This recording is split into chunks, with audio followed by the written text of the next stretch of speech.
Hello అండి, అందరికీ నమస్కారం. అందరూ ఎలా ఉన్నారు? బాగున్నారా? So welcome to my channel simple life vlogs. So ఈరోజు అయితే నేను మీ ముందుకి ఈ మహాగాథ బుక్ నుంచి కొత్త స్టోరీతో అయితే వచ్చేసాను. సో ఆల్రెడీ ఒక బ్యాక్గ్రౌండ్ అయితే సెట్ చేస్తాను నేను. కశ్యప మునికి యొక్క భార్యల్లో అదితి తెలుసు కదా, ఆవిడ దక్షిణ యొక్క కుమార్తె. సో ఆవిడకి దేవతలందరూ కూడా అదితికి జన్మించారనమాట. అయితే వాళ్ళలో ముఖ్యమైన వాడు ఎవరంటే సూర్యుడు. ఆయన్ని అతిథి కుమారుడు కాబట్టి ఆదిత్య అని కూడా అంటాం. అయితే ఆయనకి యుక్త వయసు వచ్చిన తర్వాత విశ్వకర్మ యొక్క కూతురుతో వివాహం జరుగుతుంది. ఆవిడ పేరు సంధ్య. సో సూర్యుడు అలాగే సంధ్య వీళ్ళిద్దరికీ కూడా కొన్నాళ్ళకి ఇద్దరు కుమారులు ఒక కుమార్తె జన్మిస్తారనమాట. వాళ్ళ పేర్లు ఏంటంటే వైవస్వత, యమున, అలాగే యమ. సో యమ గురించి మనకు తెలుసు కదా, యముడు నరకలోకానికి అధిపతి అనమాట. సో ఆయన గురించి తెలుసు కదా. సో తర్వాత యమున అలాగే వైవస్వత వీళ్ళ ముగ్గురు కూడా జన్మించారనమాట. అయితే నార్మల్గా కొన్ని మన పాతకాలంలో చూసుకున్నప్పటికీ కూడా కుటుంబాల్లో ఉన్నటువంటి ఎవరైతే ఒక ఆడపిల్ల ఉంటుందో ఆవిడకి ఇంట్లో ఉన్నా కూడా కష్టాలన్నీ ఉన్నా కూడా ఆమె భరిస్తూ ఉంటుందన్నమాట. అదేవిధంగా ఇక్కడ కూడా సూర్యుని యొక్క కుటుంబంలో కూడా సంధ్య సూర్యుని నుంచి వచ్చేటువంటి ఆ వేడిని తట్టుకోలేక బాధపడుతూ ఉంటుంది అనమాట కొన్ని సంవత్సరాల నుంచి. ఏముంది, ఆయన ఒకసారి స్పృశించగానే ఈవిడికి ఆ వేడిది అనేది తగులుతుందనమాట. దానికి తట్టుకోలేకపోతుంది, ఆయన వేడి యొక్క తాకిడిని తట్టుకోలేకపోతుంది. అయితే పిల్లలు కూడా పెరుగుతూ ఉంటారు. తర్వాత కొన్నాళ్ళకి ఇంకా భరించలేని స్థితికి వచ్చేస్తుంది అనమాట. మనకి ఒకసారి ఎక్కడన్నా చర్మం మీద కనుక కాలితే ఎలా ఉంటుంది, మండిపోతూ ఉంటుంది కదా. అదేవిధంగా ఆవిడకి కూడా అనిపిస్తుంది సూర్యుడి దగ్గరికి వస్తున్నప్పుడు ప్రతిసారి కూడా. అయితే ఇంక చేసేదేం లేదని చెప్పి ఆవిడలాగా ఉండేటువంటి మరొక రూపాన్ని సృష్టిస్తుంది అనమాట. సృష్టించి ఆవిడ పేరు ఛాయ అని పెడుతుంది పేరు. అయితే ఆవిడతో ఇలా ఉంటుంది అనమాట. సో ఇన్నాళ్ళు నేను ఉన్నాను, కానీ ఆ వేడిని అయితే నేను తట్టుకోలేకపోతున్నాను. ఇక మీద నేను ఇక్కడ ఉండాలని అనుకోవట్లేదు, మా నాన్నగారి దగ్గరికే వెళ్ళిపోతానని చెప్పేసి చెప్తుంది అనమాట. అయితే ఛాయ సరే మరి నువ్వు వెళ్ళిపోతావు, మరి నీ భర్త అలాగే పిల్లల గురించి నువ్వు ఆలోచించట్లేదా, వాళ్ళని చూసుకోవాలి కదా నువ్వు అని అంటే, అందుకే నేను నిన్ను సృష్టించింది.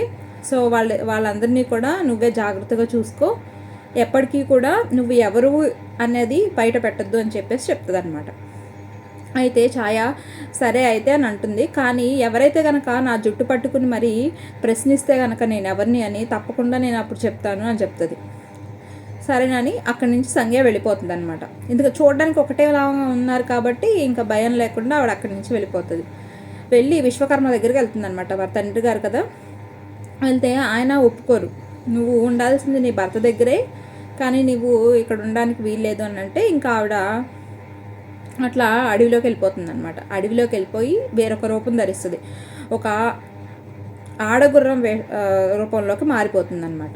అలా ఉండి ఆమె సంచరిస్తూ ఉంటుంది. అయితే ఈ మరొక పక్క సూర్యుని ఇంటి దగ్గర ఎవరున్నారు, ఛాయ ఉంది కదా. ఆవిడ చూడడానికి అచ్చం సంధ్యలాగా ఉండడం వల్ల ఎవరికి కూడా డౌట్ రాదు కొన్నాళ్ళ వరకు. ఆవిడ నార్మల్గానే అందరితోనూ ఉంటుంది. ఆ పిల్లల మీద కూడా ప్రేమ చూపిస్తూ ఉంటుంది అనమాట. అయితే కొన్నాళ్ళకి సూర్యుడికి మరియు ఛాయకి కూడా 3 పిల్లలు పుడతారు. సో వారి పేర్లు వచ్చేటప్పటికి శవర్ణి, శని మరియు తపతి. 2 కుమారులు, ఒక కుమార్తె అనమాట. కుమార్తె పేరు తపతి, కుమారుడు పేరు ఏమో శవర్ణి అలాగే శనిదేవుడు తెలుసు కదా మనకి. సో ఈ 3 పిల్లలు పుట్టిన తర్వాత ఇంకా సడన్గా ఆవిలో కొంత మార్పు అనేది వస్తుంది అనమాట. సంధ్య యొక్క పిల్లల మీద కంటే కూడా వాళ్ళ పిల్లల మీద, తన యొక్క పిల్లల మీద ఎక్కువ ప్రేమ చూపిస్తూ ఉంటుంది. వాళ్ళని పట్టించుకోదన్నమాట సంధ్య పిల్లల్ని.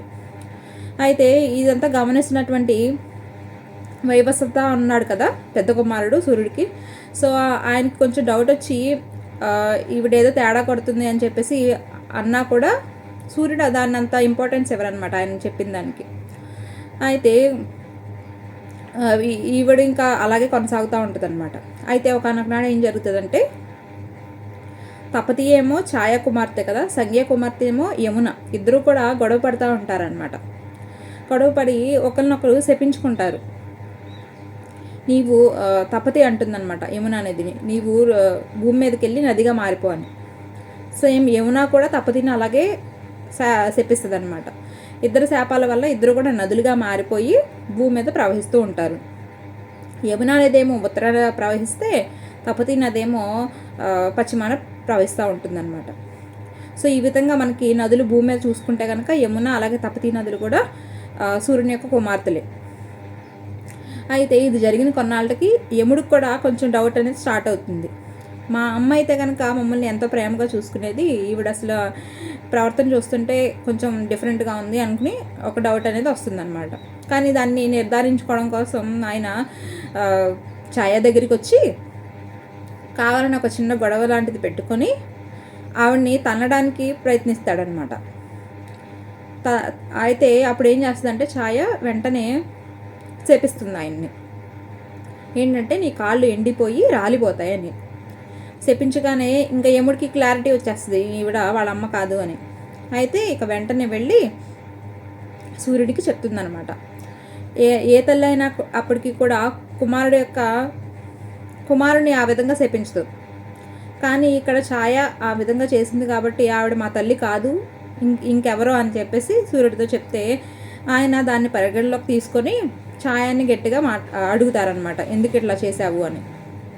అయితే ఆవిడ తను ఎవరు అనేది బయట పెట్టదు కదా, సో దాన్ని చేసిన పని దాన్ని కవర్ చేసుకోవడం కోసం చెప్తుందనమాట. నాకు చాలా కోపం వచ్చింది, దాన్ని నేను కంట్రోల్ చేసుకోలేకపోయాను, దానివల్ల నేను శపించాను, అయినా కానీ నేను శాపాన్ని అయితే ఉపసంహరించుకుంటాను, సో అతని కాళ్ళకైతే ఎటువంటి హాని జరగదు అని చెప్పేసి అంటుందన్నమాట.